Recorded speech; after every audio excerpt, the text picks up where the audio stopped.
I needed to say things because I'm responsible for students. It's been pretty remarkable and pretty life-changing. I see people relax. I see people open up. It makes me feel good that I've impacted their life positively. I've definitely seen the change in a lot of different individuals, and it starts with individuals.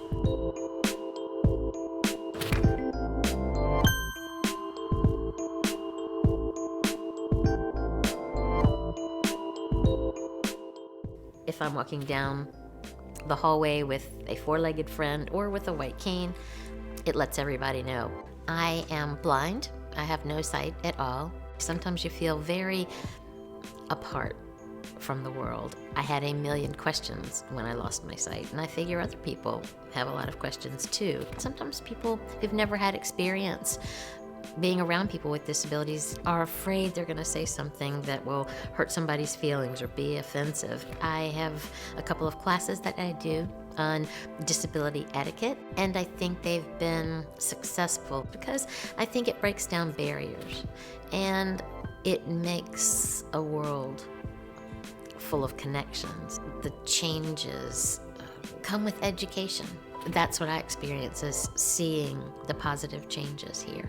And I have actually found many joys in my life as a blind person. We're just regular folks. We're human beings. We're people who have disabilities.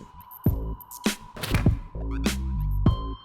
was walking through my house and I fell down on the ground and I couldn't get up. So I had the MRI on a Monday, and I think it was on my birthday that year that I went in and he said, it's MS. And every day is different. You have relapses, and then some stuff goes away, some stuff stays, and you never know what's gonna stay, what's gonna go. I try to do everything so it doesn't show, but that does complicate my life because there are people who think that I make it up.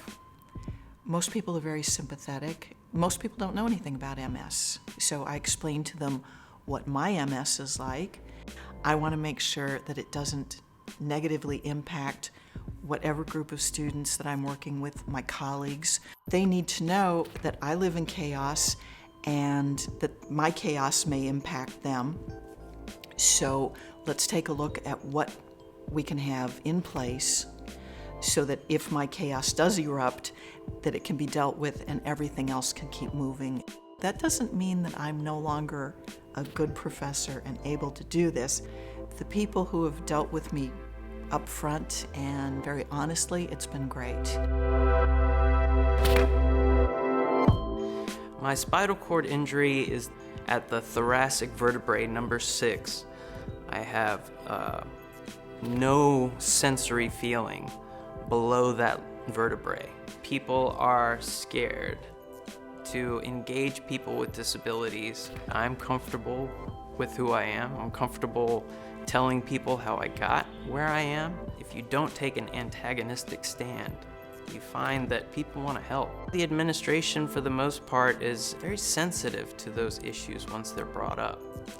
Being forthcoming and educational as possible about my situation not only puts them at ease, but it helps dilute a stigma that people have against engaging, learning from, and including people with disabilities, and seeing them as people.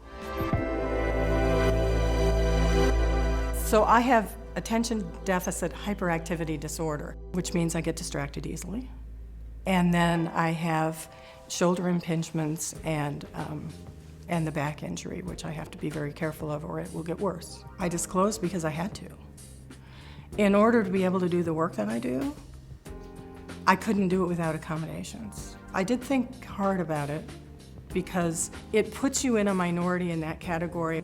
It's really important to think about that and decide whether to go with the risk.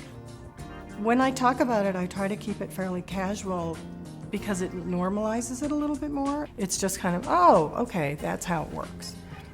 It helps, and you know, when I have the opportunity, I try to take it.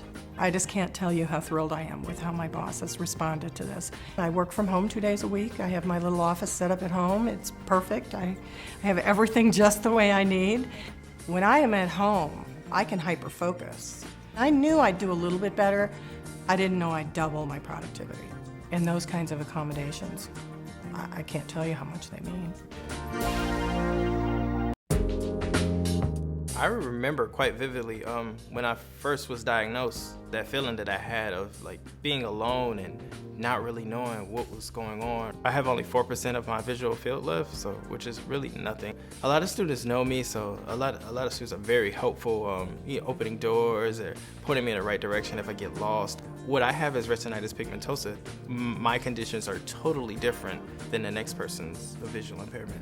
When I get the doctor's note of what I have, VCU has a template of what they provide for that type of student. There's no conversation on exactly what I need specifically. It's just kind of whatever it's in that accommodations letter. Teachers never had a student quite like you, so that accommodations letter definitely helps. I started wanting to push other people, and motivate other people and show them, like, you have so many people telling you what you can't do that you start to believe it. That's not true. Somebody's told me many times the things I can't do, but I've proven them wrong. I use that stuff as kind of motivation. We can do way more than what we're doing, do everything that everyone else can do. We just have to do it differently. It's life. It's real. And that's VCU. I mean, we deal with it.